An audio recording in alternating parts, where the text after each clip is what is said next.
Today we are doing a deep dive on Autodesk, ticker ADSK. We're breaking down their Q3 fiscal 26 earnings call, which happened just after the market closed on November 25th. That's right. And our mission here is pretty clear. We're going to cut through the noise, get you the key numbers, but more importantly, we need to understand the story management is telling. Yeah, and the risks they're flagging. Exactly. Especially this whole thing with their new transaction model. We're looking for the real underlying momentum here, not just the headline beat. And it was a clean beat. I mean, the initial market reaction was definitely bullish. Let's just start with those top-line numbers that got everyone excited. They absolutely delivered. So non-GAAP EPS came in at $2.67. Wow. Yeah, and the street was looking for, what, $2.49, maybe $2.50? So that's a huge beat. An 18-cent beat gave the market instant confidence. And revenue followed right along with that. Came in at $1.853 billion. Which is an 18% jump year over year. Again, that cleared the $1.81 billion consensus pretty comfortably. But the real tell for me is always billings. That's the forward-looking number. Mm-hmm. And that's where the story gets even better. Billings grew even faster, up 21% to $1.855 billion.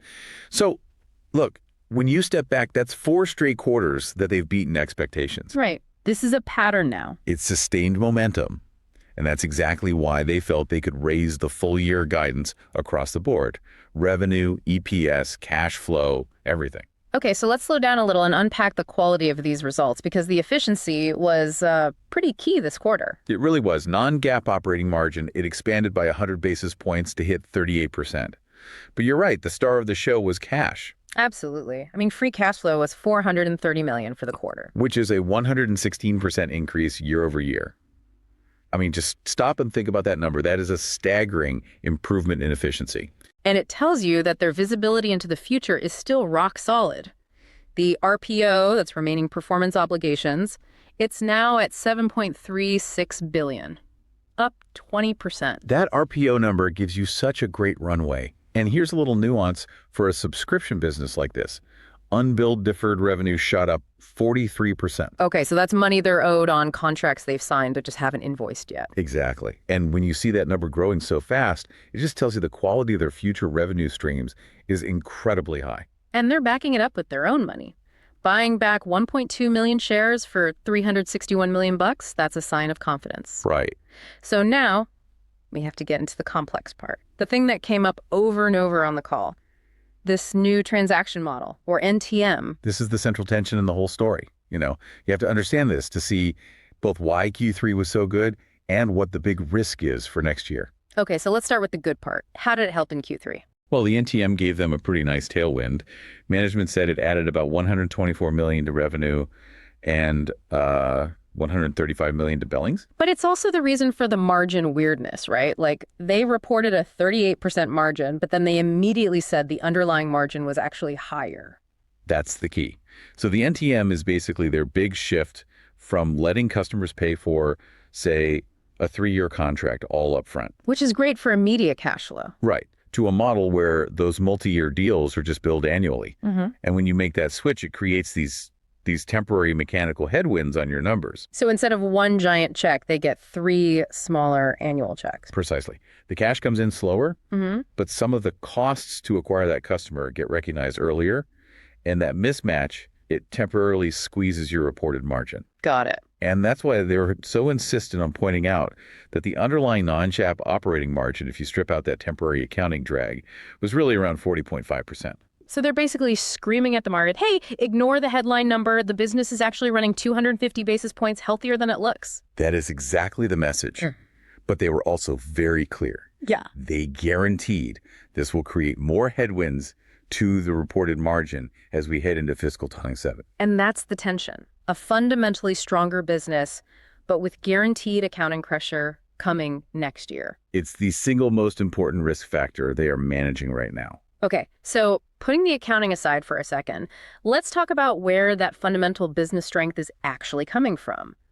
The CEO, Andrew Anagnost, he framed it as them defining the AI revolution for design and make. And you can see that mission translating directly into their numbers. The AECO segment, that's architecture, engineering, construction, and operations, it was the growth engine. A monster quarter for them. Huge. AECO revenue grew 23% to $921 million. And they were careful to point out it's not just, general construction. They drilled down on where that strength was. Exactly. They said that growth is coming from really resilient areas. Think data centers, specialized infrastructure, industrial buildings. It's a smart strategy because it provides this cushion against the softness we all know is happening in, say, commercial office space. A very targeted, recession-resistant approach. And what about geographically? EMEA was the strongest region. Europe, Middle East, Africa, up 23%. So it's a global story. But, every conversation eventually comes back to AI. Right, so let's get into the specifics on that because they offered some really tangible proof points this time, especially around the Fusion platform. Yeah, Fusion is where you can really see it happening. They gave this amazing example of a French car manufacturer using Fusion to make electric motor prototypes. I remember this, yeah. The benchmark was just incredible. Yeah. Fusion completed this super complex machining task in 12 hours. 12 hours. In the old way. Using the competitor's legacy software, the same task took between 10 and 15 days. Wait, days? That's not an incremental improvement. That's a total paradigm shift. That kind of thing forces people to switch. It creates instant loyalty. And they have the data to prove AI is being adopted. They talked about their AI-powered sketch tool in Fusion. It's now delivered over 2.6 million constraints since it launched. And what's the adoption rate? Are people actually using it? That's the kicker. The acceptance rate by commercial users is now over 60%. That tells you customers trust the AI. It's becoming part of their daily workflow. So, okay, we've got the retention, the massive productivity gains. How do they monetize that? How does saving customer time turn into revenue for Autodesk? They lay out a really clear roadmap for this. Step 1, which is right now, is task automation, like those auto constraints. That is purely about retention and platform loyalty. Build the foundation. Step 2, which they said is coming later, maybe FY27, is workflow automations. That's what they can start charging for more complex automated processes. And then step 3, way down the line, is systems level optimization, which is where they capture the most value. So it's a very patient, value-first approach. Okay, so with that strategy in place and a great Q3, let's talk about the guidance raise for the rest of this year because it was pretty substantial. Yeah, they just flowed the beat right through. Yeah. Full year revenue is now guided to between 7.15 and 7.165 billion. That's a huge jump from the old guide. And EPS. Also raised to between 10.18 and 10.25. And free cash flow now guided to 2.26 to 2.29 billion.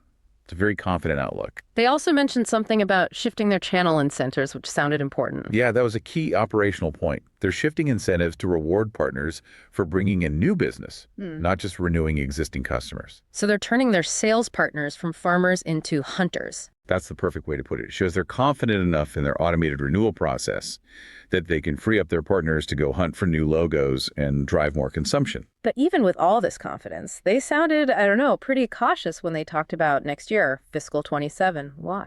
2 reasons. One is just general macro uncertainty. They don't want to get over their skis. But the second one is mechanical. And it's really important for investors to get this. Come on. They warned that billings and free cash flow growth rates are going to start to normalize next year.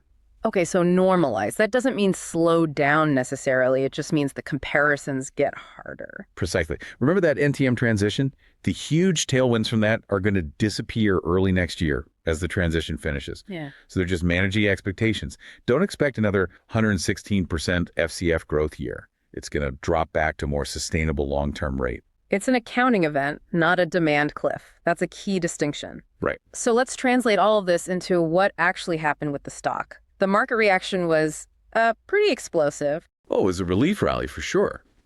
The stock surged in pre-market. At one point, it was up almost 8%. And the volume numbers back that up. Completely. The day after the call, volume was around 4.7 million shares. That's more than 3 times the normal daily average. Yep. Big money was moving in. And I'm guessing the options market was just as crazy. It was 7 times the average daily volume. And it was a clear, unmistakable shift to call heavy positioning.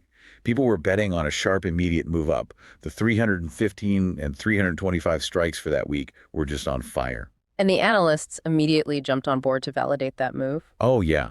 The consensus instantly became constructively bullish. Yeah. You saw Deutsche Bank and Rosenblatt right out of the gate raise their price targets to $375. All right. This brings us to my favorite part. The segment where we take this tension, great short-term momentum versus this predictable long-term accounting noise and spin it into a thought experiment. This is not financial advice. Well, the setup here is just perfect, isn't it? The market is rewarding the AI story and the Q3 beat right now, pushing the stock toward those new 375 targets. But we know there's a guaranteed margin headwind coming in FY27 from the NTM. Which creates a predictable dip, an entry point for anyone who's patient. Exactly. It's a guaranteed dip for people who can look through the accounting noise to the strong underlying business. Okay, so how do you structure a trade around that? Capitalize on the predictable dip, but still bet on the long-term AI story. You could execute what I'd call a long-term AI growth bet with margin insurance. First move. You sell out-of-the-money put options that expire sometime in mid to late 2026. Right, so you're targeting strikes around, what, 270, 280? Something like that. And by selling those puts, you collect a nice premium today. You're basically getting paid to express confidence that the underlying business, that AECO strength, that 60% AI adoption, is going to prevent the stock from totally collapsing, no matter what the accounting headlines say next year. You're selling insurance against the market's fear of that NTM noise. Exactly. Then you take that cash premium you just generated, and you use it to buy long-dated, out-of-the-money call options expiring in late 2027. And that's the growth bet. Because by late 2027, the NTM noise is gone, the underlying margin shines through, and all those AI wins have had another year to compound. You're betting the stock soars past those analyst targets. It's a way to use today's anxiety about mechanical accounting to fund a cheap bet on the long-term platform adoption story. That is a really clever way to play the tension. Okay, so let's synthesize this whole deep dive. Autodesk delivered a knockout Q3, 18% revenue growth, amazing cash flow. Their strategic focus on things like data centers and AI-driven platforms is clearly working, and that led to a big guidance raise for the rest of this year. And the final provocative thought I'll leave you with is this. Management said their goal is to decrease the number of people on a project, but increase the total number of projects a customer can do. That's a fundamental shift. It is. It's a shift away from selling seats to a model based on machine consumption and outcomes. The real question is, how fast will the market accept that? And can that new model deliver margin growth fast enough to offset the accounting drag we know is coming in FY27? Food for thought. Thank you for joining us on this deep dive. As always, everything we've discussed here is for informational purposes only and is absolutely not financial advice.